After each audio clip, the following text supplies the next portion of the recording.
चलिए बच्चे, चलिए स्टार्ट करते हैं। Pay attention, let's start. Change in PSR हम पढ़ रहे हैं। 2 लेक्चर हो गए हमारे, है ना। आज 3rd लेक्चर है। 2 लेक्चर में क्या क्या पढ़ लिया? थोड़ा सा इंट्रोडक्शन पढ़ा के होता क्या है चेंज इन पीएसआर। उसमें ये पढ़ा कि गेन और सैक्रिफाइस कैसे निकालना है। पहले लेक्चर में क्या पढ़ा था बच्चों? गेन सैक्रिफाइस कैसे निकलेगा। जो लास्ट लेक्चर था हमारा यानी कि 2nd लेक्चर, उसमें हमने क्या पढ़ा? गुडविल की ट्रीटमेंट, यानी जब भी पार्टनर आपस में रेशियो बदलेंगे तो गुडविल की ट्रीटमेंट कैसे करनी है। किसी को कोई समस्या है यहां तक? आज 3rd पार्ट पे चलेंगे बच्चों। Let me take you to 3rd part now. देखो, मैंने बताया ना, कोई भी रिकॉन्स्टिट्यूशन का चैप्टर जो है 5 हिस्सों में बटा होता है। हमने ये भी कर लिया, ये दोनों कवर हो गए बच्चों। ट्रीटमेंट ऑफ गुडविल कवर हो गया और गेन सैक्रिफाइस। आज हम क्या करेंगे? Accounting treatment of reserves and accumulated profits और लॉसेस। नाम से कुछ समझ में आ रहा है किसी को कि टॉपिक क्या है? Treatment of reserves and accumulated profits और लॉसेस। हाँ जी, आप बताइए नाम से क्या समझ में आ रहा है कि इसमें क्या करना होगा हमें। चलिए मैं आपको समझाती हूँ। यहाँ पे बोला क्या है बच्चों, पे अटेंशन।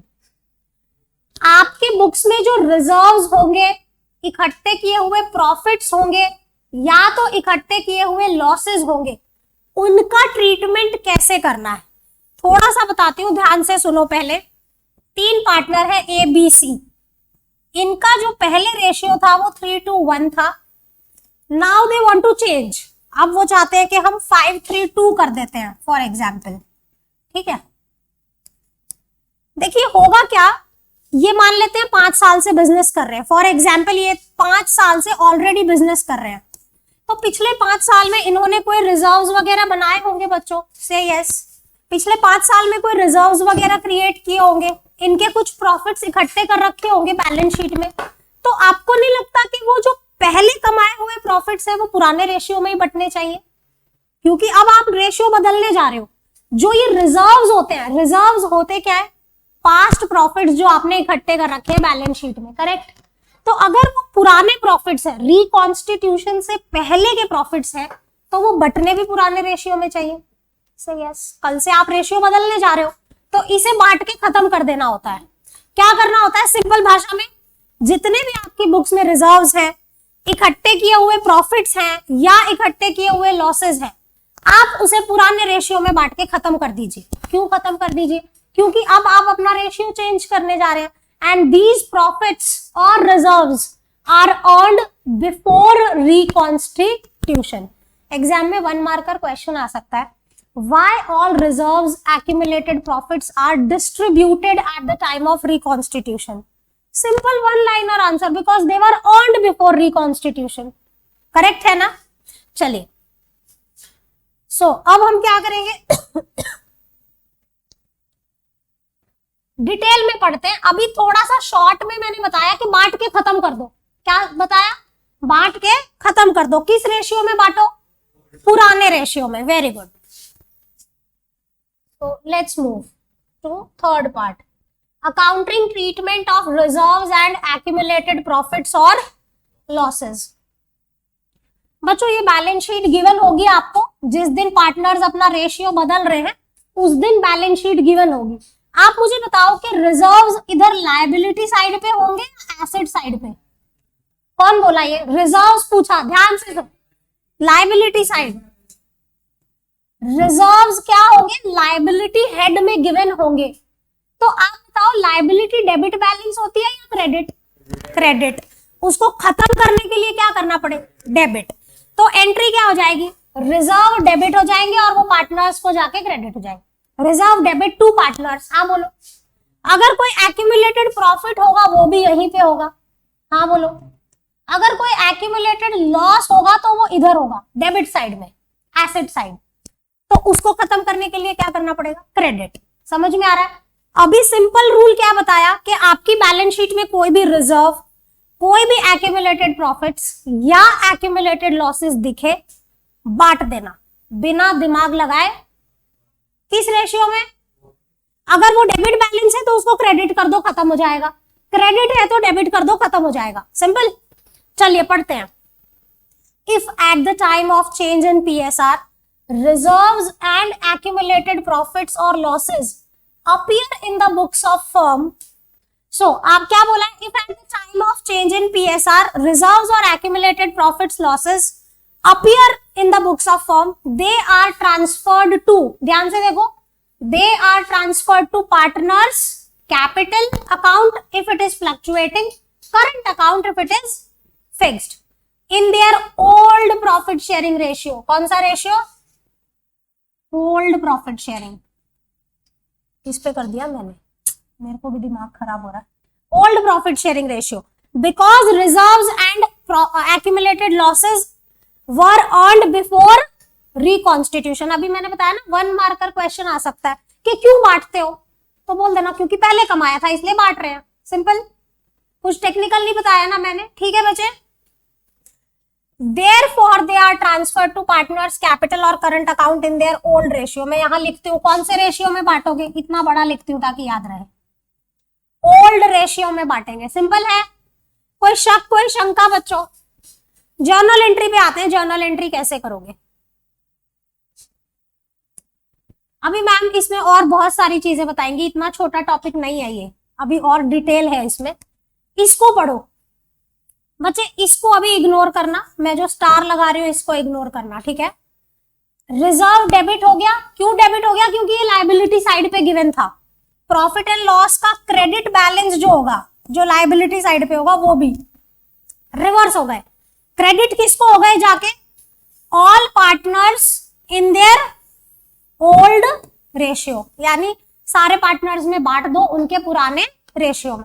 अभी के लिए वर्कमैन कंपेंसेशन रिजर्व और आईएफआर को इग्नोर करें, अभी उसको डिटेल में समझाएंगे बाद में। अगर आपके एसेट साइड पे कोई एक्यूमुलेटेड लॉसेस दिए हुए हैं तो आप क्या करेंगे, पार्टनर्स को डेबिट कर देंगे और वो जाके रिवर्स हो जाएंगे। जो भी एसेट साइड में बैलेंसेस होंगे वो क्या होगा, एक्यूमुलेटेड लॉसेस क्या होते हैं बच्चे? देखिए एक्चुअल में ये वो एक्सपेंसेस या लॉसेस होते हैं जो आपने अभी तक पार्टनर्स को राइट ऑफ नहीं किए हैं, बट वो अभी तक आपकी बैलेंस शीट में प्रिवेल कर रहे हैं, राइट। तो अब हम उन्हें राइट ऑफ करके खत्म कर देंगे, क्योंकि अब from the next day onwards we are changing the ratio and these profits and losses were earned before reconstitution. तो आप इसे बुक्स में नहीं रखेंगे, सिंपल है, लॉजिकल भी है, कोई शक कोई शंका?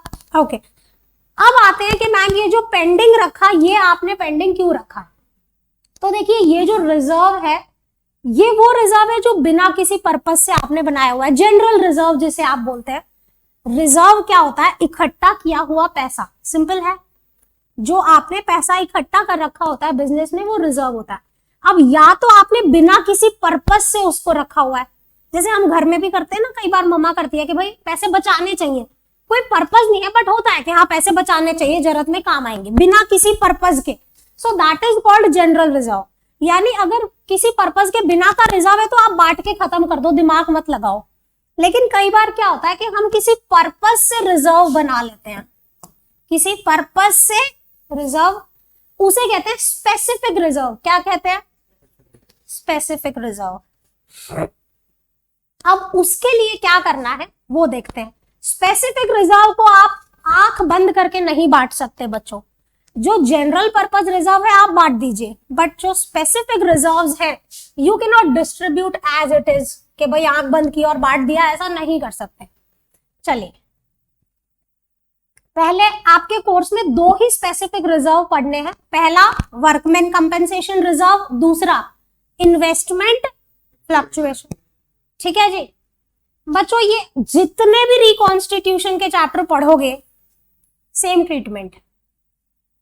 तो इस बात को ध्यान रखना कि ये अभी बता रही हूं, अगले चैप्टर में मैं ये बोलूंगी पिछले चैप्टर में पढ़ा दिया, समझ में आया?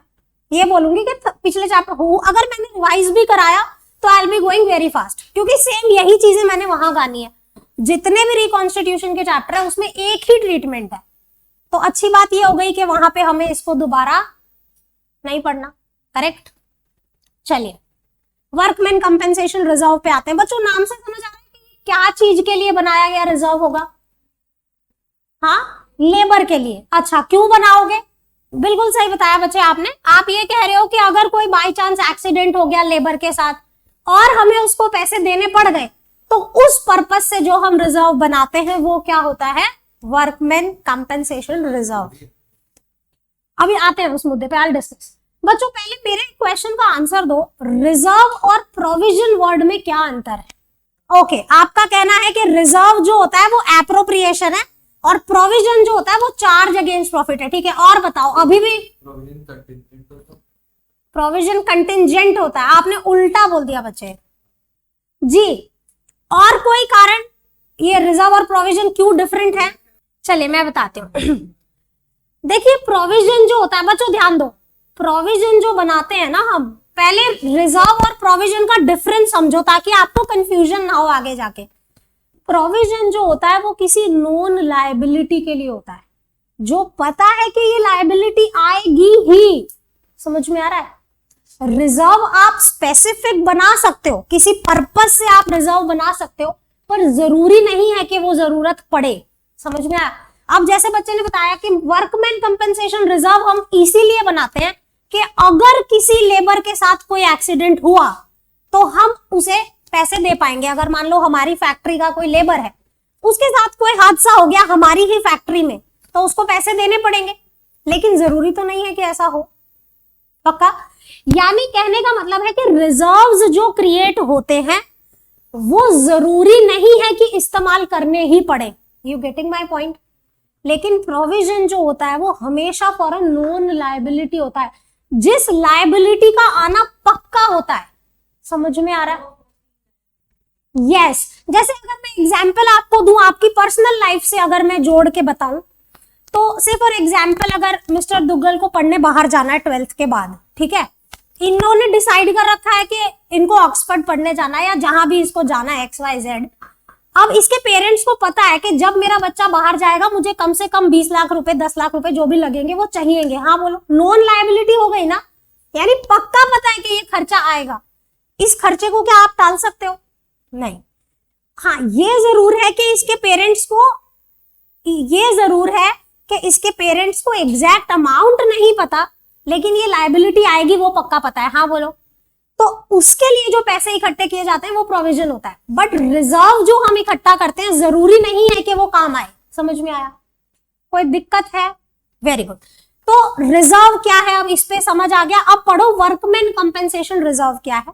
तो वर्कमैन कंपेंसेशन रिजर्व बिल्कुल सही बताया कि हम अपने लेबर को कंपेंसेशन देने के लिए बनाते हैं कि बाई चांस किसी के साथ हादसा हो गया, मान लो मेरी फैक्ट्री है, ठीक है, वहां पे एक लेबर काम कर रहा था, मशीन में हाथ आ गया, ठीक है, उसका हाथ बेकार हो गया, अब वो तो कंपेंसेशन मांगेगा ना कि I was the only earning member, ma'am आप मुझे पैसे दो, समझ में आ रहा है। उसने मान लो मेरे पे 5 करोड़ का क्लेम कर दिया कि मैं अगर और इतने साल काम करता तो मेरा परिवार चल जाता, अब तो मेरा हाथ काम नहीं कर रहा, तो आप मुझे 5 करोड़ का कंपेंसेशन दो। सोचो अगर मैंने ये रिजर्व बना रखा है, अगर मेरी बुक्स में ये ऑलरेडी रिजर्व क्रिएटेड है, देखो एकदम से हमें किसी को पैसे देने पड़ जाए तो मुश्किल हो जाते हैं ना, वही हम धीरे धीरे धीरे इकट्ठे करते हो और फिर देने पड़ जाए तो आसान हो जाता है, सही है। तो यहाँ पे वही पर्पज है कि हम, देखो ये रिजर्व बनाएगा कौन, जिसकी फैक्ट्री होगी या फिर जिसको पता है कि कुछ रिस्की काम चल रहा है जहां पे हादसा होने के चांसेस ज्यादा होंगे, तो वो बंदे बनाएंगे WCR, राइट। हम इसे शॉर्ट में WCR बोलेंगे, बार बार इतना बड़ा बोलने की बजाय। सो WCR is a reserve set aside out of firm's profit to meet the possible liability to pay compensation to the employees. बच्चों इस लाइन को 3 बार रीड करो, इट मे अराइज और मे नॉट अराइज, समझ में आ गया रिजर्व और प्रोविजन का डिफरेंस। प्रोविजन जिस चीज के लिए बनाते हो ना वो हमेशा आता ही आता है, वो लायबिलिटी आके खड़ी होगी आपके सामने, इसका जरूरी नहीं है, आ भी सकती है, ना भी हो किसी के साथ हादसा, ठीक है ना। So it also means that claim can be higher than the amount of reserve. ऐसा बोला है कि ऐसा भी हो सकता है कि लायबिलिटी आए ही ना, मान लो मैंने 10,000 का रिजर्व बनाया पर किसी के साथ कोई हादसा नहीं हुआ तो वो रिजर्व है मेरे पास। ऐसा भी हो सकता है कि 10,000 का रिजर्व बनाया, लायबिलिटी 20 की आ गई, हो सकता है ना, ठीक है। So at the time of change in profit sharing ratio it is treated as follows. कैसे ट्रीट करेंगे,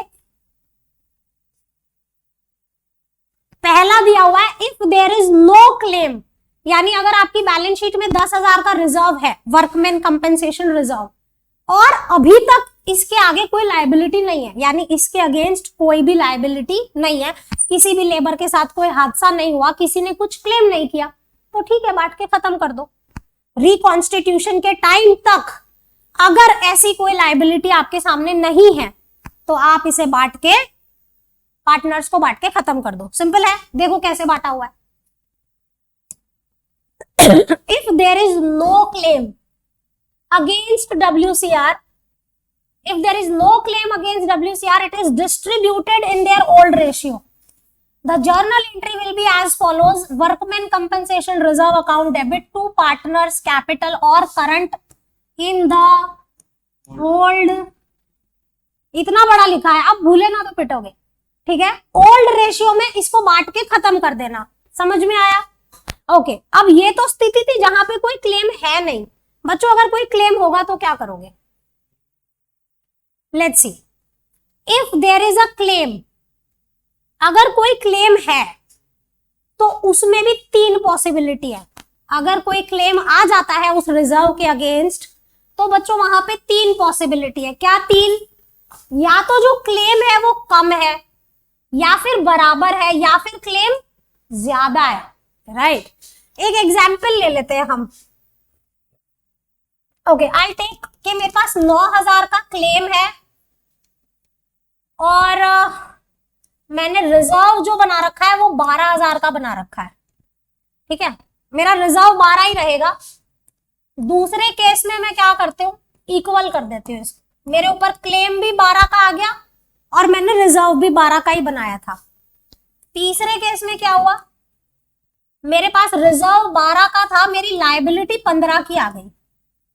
3 डिफरेंट सिचुएशन समझ में आई आपको? पहला केस पढ़ा जहां कोई क्लेम नहीं है, अगर क्लेम है तो 3 डिफरेंट पॉसिबिलिटी है, लेस देन, इक्वल टू और मोर देन। Very good. पहले पढ़ते हैं, क्लेम जो है वो कम है WCR से, मतलब मेरा 9,000 का क्लेम आया पर मैंने रिजर्व कितना बना रखा था, मतलब मैंने पैसे इकट्ठे किए हुए थे 12,000, लेकिन जो मेरे लेबर ने या एम्प्लॉय ने कंपनसेशन मांगा वो कितना, 9,000। तो हम क्या करेंगे बच्चों, टोटल 12 का जो WCR है इसको हम बांट नहीं सकते। क्यों बांट नहीं सकते? क्योंकि 9 की तो लायबिलिटी भी है इसके अगेंस्ट। कितना बचा? अगर मैं 9 की लायबिलिटी को छोड़ दूं तो 3,000 बचा। आप 3,000 रुपए पार्टनर को दे सकते हो, हाँ बोलो। 3,000 रुपए आप पार्टनर्स में बांट दो उनके पुराने रेशियो में। बाकी 9,000 क्या होगा, आप लायबिलिटी क्रिएट करेंगे क्लेम के नाम से। तो एंट्री क्या बनी, मेरा WCR पूरा रिवर्स हो गया, 12,000 का जो था वो खत्म कर दिया। Yes, very good. ये मेरे से कह रही है कि मैम आपने प्रोविजन वर्ड इसलिए डाल दिया क्योंकि अब आपको पता है कि ये पैसे देने पड़ेंगे। समझ में आया? सो हमने प्रोविजन डाल दिया, यानी 12,000 को पूरा खत्म करके 9,000 का प्रोविजन क्रिएट कर दिया क्लेम के लिए, और 3,000 रुपए आप ओल्ड रेशियो में बांट दीजिए। किस रेशियो में? हाँ बोलो। जर्नल एंट्री क्या बनी बच्चों, WCR debit to provision for claim to old partners. अगर फिक्स्ड मेथड है तो करंट अकाउंट आएगा, फ्लक्चुएटिंग है तो कैपिटल। ओल्ड रेशियो में बांटेंगे। गुड। अगला है कि क्लेम और WCR बराबर है। मैंने 12,000 रुपए बचाए थे, उतना ही क्लेम आ गया तो पार्टनर को कुछ नहीं मिलेगा, पूरी की पूरी liability. WCR to provision for claim. हाँ बोलो ना बच्चों, जोर से हाँ बोलो, समझ आया? ठीक है। WCR to provision for workman claim. कोई दिक्कत? अब आ जाओ, स्थिति यहाँ पे उल्टी है, ज्यादा क्लेम है। मैंने पैसे बचाए थे सिर्फ 12, कंपेंसेशन कितना बन गया, 15। 12 का WCR और 15,000 का कंपेंसेशन। देखो उस बंदे को 15,000 रुपए देने हैं, मेरे पास कितने बचे हुए हैं, 12। 3 कहां से लाएं? कहीं से तो लाने पड़ेंगे। तो बच्चे वो हम लाएंगे रीवैल्यूएशन अकाउंट से। कहां से? अब ये रीवैल्यूएशन अकाउंट क्या है, रिकॉन्स्टिट्यूशन के टाइम पे जितने भी गेन्स या लॉसेस होते हैं वो सारे इस अकाउंट में ट्रांसफर किए जाते हैं, जिसका नाम क्या है, रीवैल्यूएशन। इसको डिटेल में हम अगले टॉपिक में पढ़ेंगे, जहां पे हम revaluation of assets and reassessment of liability पढ़ेंगे। डिटेल में वहां पढ़ा जाएगा इस अकाउंट का फॉर्मेट और सब। फिलहाल के लिए आप इतना याद रखें कि जो पैसा आपको कम पड़ रहा है क्लेम पे करने के लिए, वो आप कहां से लाइएगा? रीवैल्यूएशन। कोई दिक्कत? बच्चों ये जो रीवैल्यूएशन अकाउंट होता है ना, बिल्कुल पीएनएल का भाई होता है। क्या होता है? जैसे पीएनएल में होता है ना इनकम्स क्रेडिट और एक्सपेंसेस डेबिट, इसमें भी ऐसा ही होता है। All incomes and gains on reconstitution are credited, all losses and expenses on reconstitution are. मैं इसको आसान करने के लिए हमेशा बोलती हूँ कि ये हमारा हैप्पी साइड होता है और ये क्या होता है? सैड। क्रेडिट वाला साइड क्या होता है? हैप्पी। जैसे मैं हूं, और सैड क्या होता है यादव जी? हाँ क्या?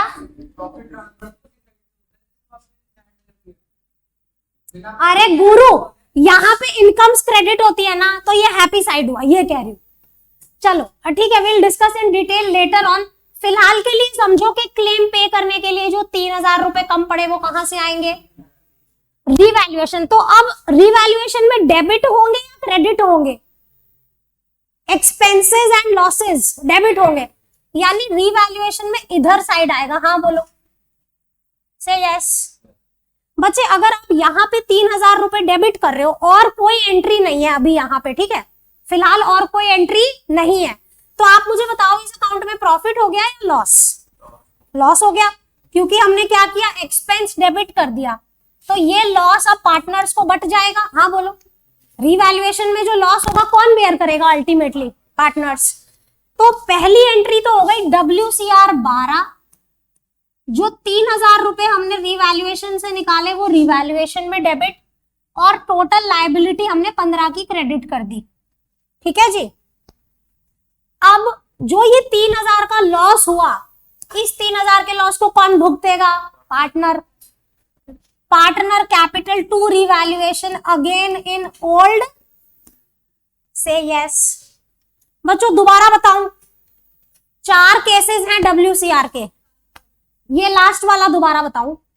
ये सिचुएशन है बच्चे जहां पे आपका जो क्लेम है वो आपके इकट्ठे किए हुए पैसों से ज्यादा है। ठीक है ना? आपने 12000 का WCR बनाया, लायबिलिटी आके खड़ी हो गई 15 की। कितना क्लेम है? 15। तो 12 तो मेरे पास ऑलरेडी था, वो मैंने रिवर्स कर दिया। 3000 जो कम पड़े मैं कहां से ले आई? रीवैल्यूएशन से। और फिर मैंने पूरी 15 की कर दी लायबिलिटी क्रिएट। से यस।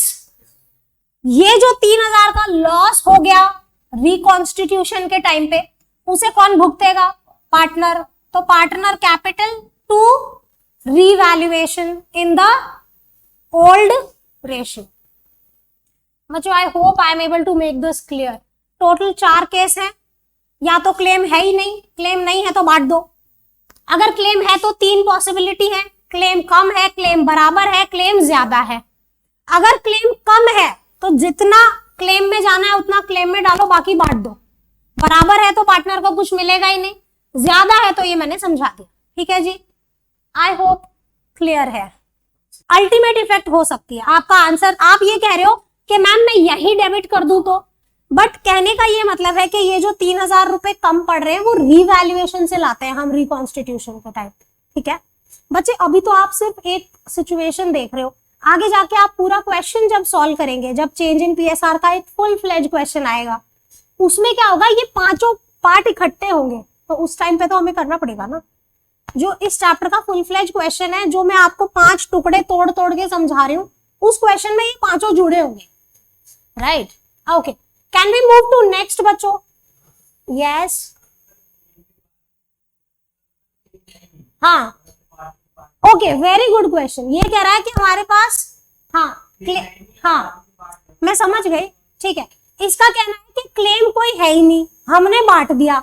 ठीक है, और उसके बाद क्लेम आ गया तो क्या करेंगे? बच्चे अभी हम जो ये फॉर्मेलिटीज कर रहे हैं, अकाउंटिंग फॉर्मेलिटी, ये रिकॉन्स्टिट्यूशन से पहले कर रहे हैं, क्योंकि हम कल से रेशियो बदलने जा रहे हैं, तो आज क्या क्या फॉर्मेलिटी करनी है वो देख रहे हैं हम।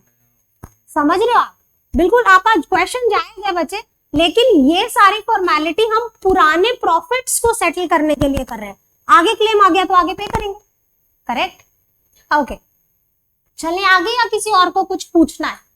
फाइन। अगला पॉइंट है IFR, इसे शॉर्ट में क्या बोलेंगे? Investment fluctuation reserve. नाम से समझ में आ रहा है क्यों बनाया होगा ये reserve?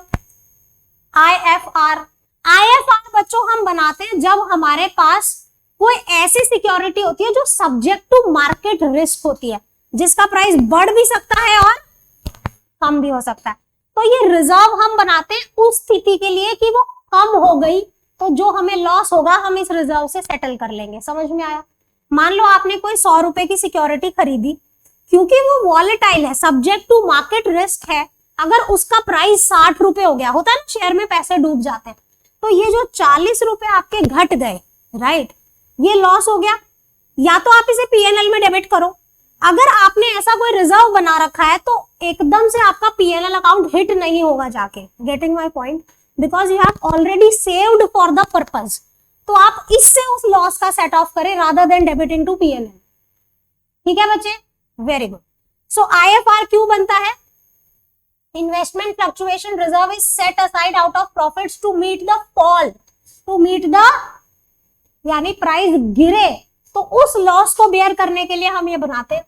Fall in the market value of investments at the time of change in PSR the accounting treatment is as follows. ठीक है जी, IFR की ट्रीटमेंट देखते हैं। देखो, अभी मैंने बताया कि IFR बनता है उस पर्पस से कि अगर मेरी इन्वेस्टमेंट की मार्केट वैल्यू कम हो गई तो मैं इसका इस्तेमाल करूं, पर जरूरी तो नहीं है कम हो, कोई जरूरी है कम हो, it is subject to market risk, तो वो बढ़ भी सकती है। पता चला मैंने 100 रुपए की खरीदी और 120 हो गई, फायदा हो गया, मेरा लॉस हुआ ही नहीं, ऐसा भी हो सकता है ना बच्चों। ठीक है, सो यहाँ पे हम स्थिति देखते हैं। पहली स्थिति है कि बुक वैल्यू और मार्केट वैल्यू सेम है, मतलब मैंने 10,000 का इन्वेस्टमेंट खरीदा और वो आज भी 10,000 का ही है, कोई चेंज नहीं है। से यस, इफ आई से कि मेरे पास IFR आई टेक 5,000, अगर मैंने 5,000 का IFR बना रखा है बुक्स में, ठीक है, और मेरी जो इन्वेस्टमेंट खरीदी थी वो भी 10,000 की थी, आज की जो कीमत है वो भी 10,000 है, यानी कोई भी लॉस नहीं है। तो कोई भी लॉस नहीं है तो आप इस IFR को बांट दो पार्टनर्स कैपिटल अकाउंट में, IFR debit to, very good. अब इस पे आ जाओ, इसको बाद में डिस्कस करेंगे। यहां पे क्या बोला कि मैंने 10,000 की खरीदी थी और उसका मार्केट प्राइस भी 10,000 ही है। इधर आते हैं कि मैंने 10,000 की इन्वेस्टमेंट खरीदी थी और आज इसकी वैल्यू 12 हो गई, कितनी हो गई? 2,000 रुपए प्लस हो गई, घटी नहीं है, बढ़ गई। तो IFR की जरूरत है क्या? नहीं, क्योंकि हमने IFR बनाया था ये सोच के कि प्राइस घटेगा, यहाँ घटा नहीं, बढ़ गया, फायदे में है हम। तो पहले तो इस IFR को बांट के खत्म करो, हमें इसकी जरूरत नहीं है। IFR debit to partners capital and current, जो भी आप फिक्स्ड या फ्लक्चुएटिंग मेथड के हिसाब से। हाँ बोलो, यहाँ पे स्थिति क्या है कि मैंने 10,000 की इन्वेस्टमेंट खरीदी, कम होना छोड़ो वो बढ़ गया, मैं प्रॉफिट में हूं। अब मैंने आपको बताया था कि रिकॉन्स्टिट्यूशन के टाइम पे जो भी प्रॉफिट्स, गेन्स, इनकम्स, लॉसेस जो भी होता है वो रिवैल्यूएशन में जाता है।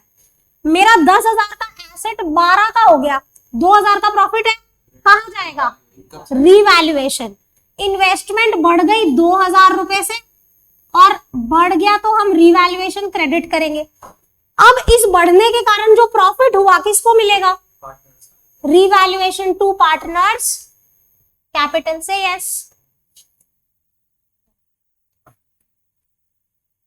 2,000 रुपए आप पार्टनर को बांट देंगे उनके होल्ड रेशियो, ये तो लाइन हो गया वर्मा जी को। ठीक है, चलिए बात समझ में आई बच्चों आपको?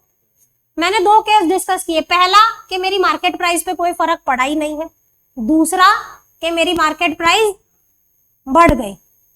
अब तीसरा केस देखेंगे जहां मार्केट प्राइस कम हो गई, जिस पर्पस के लिए हमने ये रिजर्व बनाया था, ठीक है, जिस होने वाले लॉस के लिए हमने रिजर्व बनाया था, वो सिचुएशन हमारे सामने खड़ी है। अब मैं कहती हूं कि मैंने इन्वेस्टमेंट खरीदी 10,000 की, अब इसका मार्केट प्राइस जो है वो 8,000 रुपए हो गया। कितना हो गया? कितना घट गया? 2000 घट गया, यानी फॉल इन वैल्यू कितना है, और मेरे पास रिजर्व कितना है 5000। मैंने लिखा था ना बच्चों, ध्यान दो, मैंने लिखा है कि मेरे पास 5000 का आईएफआर है, मेरे पास 5000 का आईएफआर था और वैल्यू कितनी गिरी 2। तो हम क्या करेंगे, बताओ क्या करेंगे। आईएफआर मेरे पास 5000 का था, उसमें से इन्वेस्टमेंट की वैल्यू घटानी है सिर्फ 2, तो बचे हुए 3 आप बांट दो, पार्टनर्स को बांटो, मजे करो, सिंपल है। 2000 मैंने अपने पर्पज के लिए निकाल लिए, जो बचे 3 वो बांट दिए पार्टनर्स को। अगला सिचुएशन है fall in value is equal to IFR. अगर मैं कहूं कि मैंने 10,000 की इन्वेस्टमेंट खरीदी, आज इसकी कीमत हो गई 5,000, कितना गिर गया 5। मेरे पास आईएफआर भी उतना ही था, आईएफआर भी कितना था, यानी जितना वैल्यू कम हुआ उतना ही मेरे पास क्या था, आईएफआर था। हाँ बोलो। तो हम क्या करेंगे, पूरा का पूरा आईएफआर से इन्वेस्टमेंट कम हो जाएगी, पार्टनर्स को कुछ भी नहीं मिलेगा बच्चों, से यस। ठीक है, आगे चलो, मैं फास्ट तो नहीं जा रही, है टॉपिक बहुत इंपॉर्टेंट है, चारों चैप्टर में ये वही चीज आएगी, सेम कॉपी पेस्टेड है, ठीक है। तो अगर अभी कोई दिक्कत है तो I can explain 10 times again, लेकिन दिक्कत होनी नहीं चाहिए, राइट। जितनी बार बोलोगे मैं बता दूंगी। अगला है fall in value is more than IFR. अगर मैं कहूं मैंने 10,000 का इन्वेस्टमेंट खरीदा और उसकी कीमत आज सिर्फ 3,000 रुपए रह गई, कितना फॉल हुआ, और मेरे पास रिजर्व कितना था, अगेन रिवैल्यूएशन की मदद लेंगे। आईएफआर मेरे पास 5 था, रिवैल्यूएशन से मैं 2 निकाल लूंगी, तो मेरी इन्वेस्टमेंट की वैल्यू घट गई 7। अब ये जो रिवैल्यूएशन का लॉस हुआ कौन भुगतेगा, इन देयर वर्मा जी चिल्ला के बोल रहे हैं ओल्ड रेशियो। ठीक है बच्चों, समझ में आ गया आपको। फर्स्ट वाला दोबारा बताऊं, ठीक है, फॉल इन वैल्यू वाला दोबारा बताऊं, बिल्कुल बताते हैं बच्चे आपको। सुनो, यहाँ पे बोला है fall in value is less than IFR. Fall in value का क्या मतलब है कि जितना प्राइस कम हुआ वो फॉल जो है वो कम है एज कंपेयर टू आईएफआर। मेरे पास 5,000 का आईएफआर था बच्चे, और मेरा फॉल सिर्फ 2,000 हुआ। देखो, मैंने 10,000 की इन्वेस्टमेंट खरीदी और आज उसकी कीमत कितनी हो गई 8। कितना वैल्यू कम हो गया 2,000, जबकि मेरे पास रिजर्व मैंने 5 का बनाया था। तो किराए से 2,000 तो इन्वेस्टमेंट की वैल्यू घट गई, बचा हुआ 3 आप पार्टनर्स को बांट दो, राइट। तो मैंने वही किया, 5,000 पूरा रिवर्स कर दिया, 2,000 से इन्वेस्टमेंट की वैल्यू घट गई, बचा हुआ 3,000 पार्टनर को बांट दिया ओल्ड रेशियो में। और कुछ दोबारा बताना है बच्चों, पक्का याद रहेगा, थोड़ा सा टेक्निकल है, देखो मैं ये नहीं कह रही कि एकदम सिंपल है, बट मुश्किल भी नहीं है, और मैंने बहुत कोशिश की कि आपको अच्छे से समझ आए। फिर भी अगर किसी को दोबारा समझना है तो आप बताइए। ऑनलाइन बच्चों अगर किसी को कुछ दोबारा समझना है, आप नोट करना चाह रहे हैं, अभी मैं स्क्रॉल कर, इसको थोड़ा छोटा कर देती हूँ ताकि आप अच्छे से देख पाए। अब आप पूरा देख पाएंगे अगर कुछ, वैसे आपके पास जो मेरी बुक है बच्चों उसमें ये सब कुछ है, ये बुक का ही सॉफ्ट है, ठीक है, नोट कर लो फिर भी। चलिए जी, इतनी बात क्लियर है। अभी तक हमने क्या सीखा, समराइज करो फिर आगे चलेंगे, कि बैलेंस शीट में जितने भी रिजर्व्स, एक्यूमुलेटेड प्रॉफिट्स, लॉसेस हो वो बांट के खत्म कर दिए जाते हैं ओल्ड रेशियो में। रिजर्व्स की बात करें तो जो जनरल रिजर्व्स हैं उनको आप आंख बंद करके बांट सकते हैं बिना सोचे समझे, लेकिन अगर वो स्पेसिफिक पर्पस रिजर्व है तो आप उसे आंख बंद करके नहीं बांट सकते, आपको उसके अगेंस्ट पर्पस चेक करना होगा जिस भी पर्पस के लिए वो बनाए गए थे। सिंपल, कोई दिक्कत, ठीक है। अब आगे चलते हैं, आगे क्या लिखा है,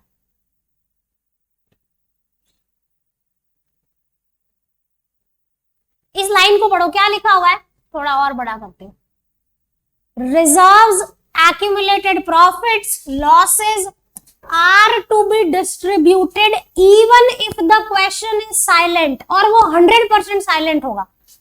ऐसा कभी नहीं होगा कि क्वेश्चन बोलेगा बेटा रिजर्व बांट देना प्लीज, नहीं बोलेगा। समझ में आया? क्वेश्चन कभी भी नहीं बोलेगा कि आपको ये जो बैलेंस शीट में रिजर्व्स दिख रहे हैं ये बांटने हैं, या आपको हम पढ़ा के भेज रहे हैं कि बांट देना दिखे तो।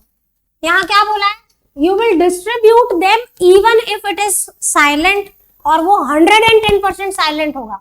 बात समझ में आई बच्चा पार्टी आपको? और 110% ऐसा ही होगा कि क्वेश्चन आपको नहीं बोलेगा। फाइन। यार मेरे को ये पेन हटाना पड़ता है बार बार ना। अब इस पे आओ, एक बात समझो कि मैंने आपको बोला कि क्वेश्चन आपको कभी कुछ नहीं बोलेगा कि बच्चों बांट दो, है ना, लेकिन कई बार क्वेश्चन कह देता है कि मत बांटना। कई बार क्वेश्चन क्या कह देता है, अगर कुछ ना बोले तो बांटना ही है, even if it is silent you will distribute. लेकिन कई बार ना क्वेश्चन अपना अड़ंगा लगाने के लिए, बीच में कुछ उंगली करने के लिए क्या बोलता है, भैया इनको मत बांटना। तो अब क्या करें, कुछ ना करें, छोड़ दें, ट्रीटमेंट तो करना ही पड़ेगा। जो चेंज इन पीएसआर के टाइम पे जो ट्रीटमेंट होना चाहिए वो तो करना ही पड़ेगा, कोई ऑप्शन नहीं है। लेकिन क्वेश्चन मना कर रहा है, अब क्या करें? तो उसके लिए भी वे आउट है। क्या वे आउट है अभी देखते हैं, उस पे अभी आएंगे। Adjustment of accumulated profits, losses and reserves through the capital accounts only. बच्चों गुडविल की ट्रीटमेंट याद है? गुडविल में क्या करते हो, goodwill multiply by gain share और गेनिंग टू, ऐसा ही कुछ यहां पे भी करना है। देखते हैं, व्हेन एक्यूमुलेटेड प्रॉफिट्स, लॉसेस और reserves are to be retained. बच्चों अब सुनो, क्वेश्चन लैंग्वेज कैसे यूज करेगा आपको ये बोलने के लिए कि इनको मत बांटना। लैंग्वेज हो सकती है कि reserves are to be retained in the books, या तो लिखा होगा partners decided not to disturb the reserves, ठीक है, या तो लिखा हो सकता है reserves are to be carried forward in the books. कुछ भी भाषा हो, ठीक है ना। ये 3 या 4 तरीके हैं डिफरेंट जिसके थ्रू वो आपको हिंट दे सकते हैं कि आपको इनको नहीं बांटना या तो डिस्टर्ब नहीं करना। चारों मैंने बता दिए। Sometimes the partner may decide that existing balance of profit and loss or reserves should continue to appear at the same amount in the balance sheet. कभी कभी पार्टनर्स ऐसा डिसाइड कर लेते हैं कि भाई हम अपने रिजर्व्स, पीएनएल को डिस्टर्ब नहीं करेंगे। However, an entry for the net effect of accumulated profits losses is passed because they were earned in the past. The adjustment entry is passed through capital account. वही gaining to sacrificing की entry होती है। कैसे होगी देखते हैं। The gain or sacrifice of partner is calculated and the adjustment entry is passed based on that. Following steps are to be followed. देखो क्या steps follow करने हैं। आपने सबसे पहले निकालना है नेट इफेक्ट। क्या निकालेंगे? अब ये नेट इफेक्ट कैसे निकलेगा? ये बैलेंस शीट है, इसके लायबिलिटी साइड पे यानी क्रेडिट साइड पे जो भी गिवन होगा, जैसे कि पीएनएल का बैलेंस हो सकता है, जनरल रिजर्व हो सकता है, वर्कमैन कंपनसेशन रिजर्व में लिखती हूं ये मान के कि कोई भी क्लेम नहीं है, मुझे बांटना है, ठीक है। यहाँ पे एडवर्टाइजमेंट सस्पेंस अकाउंट हो सकता है जो कि एक फिक्टिशियस एसेट है। मैंने 4 एग्जाम्पल लिए। अब देखो अगर क्वेश्चन कुछ नहीं बोलता तो क्या करते, चारों को बांट देते। कैसे बांटते? PNL debit to partners capital, general reserve debit to partners capital, WCR debit to partners capital. इसके लिए करते partners capital to advertisement suspense. अगर क्वेश्चन कुछ ना बोलता तो यही करते, बट अब क्वेश्चन उंगली कर रहा है, बोल रहा मत बांटो जी, रहने दो इसको बैलेंस शीट में। तो क्या करें? आप क्या करेंगे, लायबिलिटी साइड पे जितने भी रिजर्व्स हैं वो है पॉजिटिव बैलेंस। पॉजिटिव क्यों? क्योंकि पार्टनर को क्रेडिट होते हैं जाके, पार्टनर का फायदा है। और ये है नेगेटिव। हाँ बोलो, इन तीनों का टोटल कर लो माइनस इसको कर दो, जो भी नेट इफेक्ट आएगा उसको क्या करो, गेन शेयर से मल्टीप्लाई करो और एंट्री कर दो गेनिंग टू सैक्रिफाइसिंग। लेकिन अगर ये अमाउंट नेगेटिव आ जाए बच्चों, जैसे मैं कहूं कि इसका टोटल 80 था और ये 100 है, तो 80 - 100 ये -20 हो गया। नेगेटिव है, तो एंट्री उल्टी हो जाएगी। गेनिंग टू सैक्रिफाइसिंग की बजाय क्या एंट्री करोगे? Sacrificing to. देखो दोबारा पढ़ते हैं। Calculate the net effect of the accumulated profits all the credit side items like general reserve, PNL और नहीं दिए हुए हैं। Deduct all debit side, add all credit side, यहाँ पे WCR IFR भी हो सकता था। सारी क्रेडिट साइड की आइटम्स को कर लो प्लस, जो भी रिजर्व्स और एक्यूमुलेटेड लॉसेस से जुड़ी हुई है, और डेबिट साइड को क्या कर दो? माइनस। आपका नेट इफेक्ट आ जाएगा। गेन लॉस तो आपने कैलकुलेट करना ही है, किसने गेन किया, किसने सैक्रिफाइस किया, राइट। अगर आपका ये नेट इफेक्ट पॉजिटिव है तो क्या करो? मल्टीप्लाई गेन शेयर करके एंट्री करो गेनिंग टू सैक्रिफाइसिंग, यानी जो नेट इफेक्ट आएगा उसको मल्टीप्लाई करेंगे गेन शेयर से, जो भी अमाउंट आई गेनिंग टू। और अगर नेगेटिव आ रहा है आपका नेट इफेक्ट तो एंट्री क्या हो जाएगी? Sacrificing to. कहने का मतलब अगर आपको क्वेश्चन कह दे कि भैया रिजर्व्स को डिस्टर्ब मत करो, या तो पार्टनर चाहते हैं कि रिजर्व्स हमारी बैलेंस शीट में रहे, इस टाइप की किसी भी भाषा का प्रयोग किया हो क्वेश्चन ने, तो आप उसे इस तरीके से ट्रीट करेंगे। सिंपल है, ट्रीटमेंट तो करना है। कुछ ना बोला हो तो बांट के खत्म करो, मजे करो, ठीक। और क्वेश्चन कभी नहीं बोलेगा कि बांटो, नहीं बांटना होगा तो बोलेगा। कोई दिक्कत, कोई शक, कोई शंका? ठीक है ना, सारी बातें क्लियर हो गई यहां तक। अब देखो ये मैंने एक पेंडिंग रखा हुआ है, इसको पढ़ लो बच्चों। ऐसा कोई बहुत वो नहीं है, थोड़ा सा है, बता देती हूँ।